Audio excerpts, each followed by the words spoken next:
In fact, I would argue that this should be the rule for any change practitioner, a rule to leave an unresolved remnant, so the person you are working with will recognize their own capacity to change, and therefore take ownership of their future actions to maintain that change. They become masters of themselves in this way.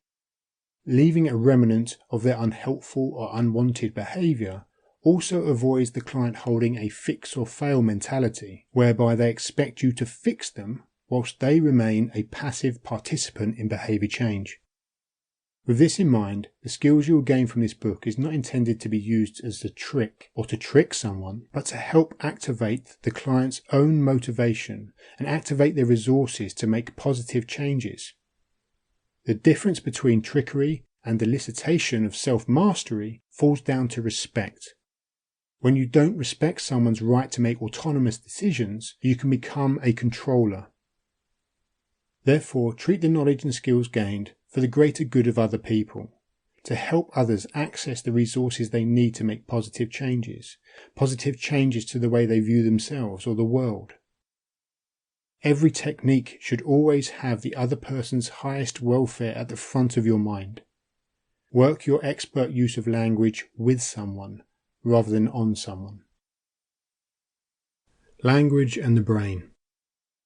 When looking at the brain as a whole structure, there are two distinct cerebral areas, both of which look identical to the untrained eye. Both of these left and right hemispheres are connected via a bundle of neural fibres called corpus callosum. It's through the corpus callosum each side of the brain is able to relay information back and forth to provide us with a complete view of the world.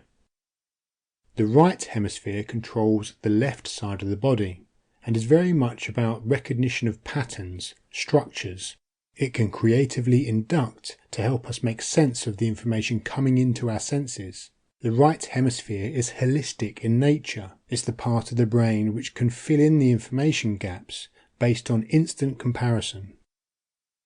It's therefore that part of the brain which allows us to identify a friend just by the way they walk. It's that part of the brain which instantly recognises something is amiss or has changed in your living room. And it's that part of the brain which feels the beauty of a picturesque landscape and enables us to be transported to worlds of fantasy just by reading the words in the pages of a novel.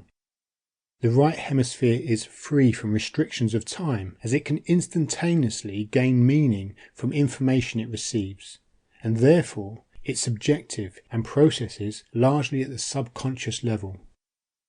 For example, let's say you're with a large crowd of friends. The right side of the brain will instantly know that someone is missing from your group.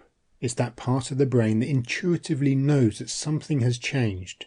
So, we then rely on the left side of the brain to count our friends, to confirm our suspicions. So it's the left hemisphere which is objective. It's objective in that it relies solely on the logical analysis of what information is presented to it. The left side of the brain has a bias towards the sequence of events and therefore works best through conscious deduction and reasoning. Once it has used the sequence of counting your friends in our example and has confirmed that one person is absent, it may then continue to contemplate where that friend might have gone through logical, sequential and objective thought. It's important also to know that the main language centre of the brain is found in the left hemisphere, making it the creator of self-talk and conversations. Without the right hemisphere, a novel would be taken literally and the sequence of words would hold little to no emotional meaning aside from the logical understanding of the words written. Equally, without the left side of the brain, we may be able to recognise patterns of words, but we will find it hard to read. So together, via the corpus callosum, we are able to form a more complete understanding of the world. However, knowing how each side of the brain works differently, we can use our own language to speak to one side more than the other. And this is critical when using language as a means to change someone's unhelpful behaviours.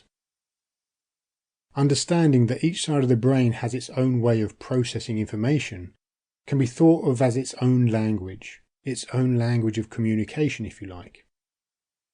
Each side of the brain uses a different model to listen, to hear and understand.